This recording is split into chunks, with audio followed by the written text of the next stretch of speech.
The Silent Sun, 1968. Genesis. In February 1968, Genesis released their debut single, The Silent Sun, on Decca Records. At just 17 years old, Peter Gabriel was already making his mark. Let's take a closer look at the band's very first single, Genesis at Charterhouse. In 1968, Genesis were still students at Charterhouse School. Tony Banks, Peter Gabriel, Mike Rutherford, and Anthony Phillips had formed the band as a way to escape the constraints of school life. At the time, the group operated as two songwriting pairs, Banks and Gabriel on one side, Phillips and Rutherford on the other.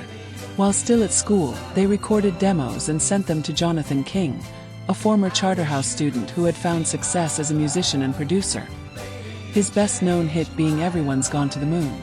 King was particularly impressed by Peter Gabriel's voice and signed them to Decca Records, intending to produce a full album. However, when the band presented their next batch of demos, he wasn't impressed. A producer who loved the Bee Gees, Jonathan King, wanted the band to deliver a potential hit. Knowing he was a fan of the Bee Gees, Peter and Tony deliberately wrote a song in their style, The Silent Sun. "I tried my best Robin Gibb impersonation," Peter later joked. King loved it and made it their debut single, later including it on the band's first album, From Genesis to Revelation. Musically, The Silent Sun blends folk and pop, with Tony Banks' piano already playing a central role. The song primarily highlights Peter's vocals, with orchestral strings added later by King in the studio. It's also one of the rare official Genesis recordings to feature their original drummer, Chris Stewart.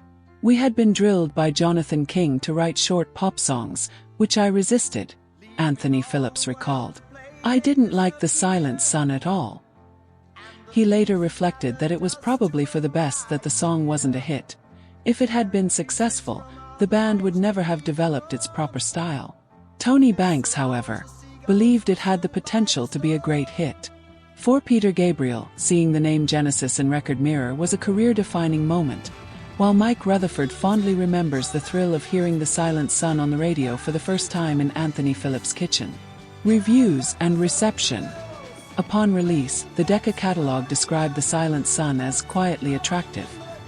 .3 New Musical Express praised its beautiful flowing arrangement of violins and cellos, though they speculated it might be a bit too complex for the average fan. A single that failed but a band that flourished. Despite their enthusiasm, The Silent Sun failed to chart.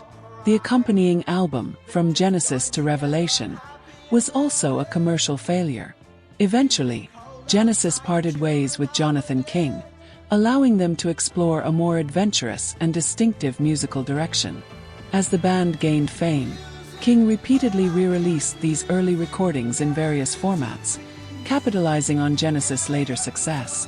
But for Genesis themselves, The Silent Sun remains a fascinating footnote in their history, their first step on the road to greatness.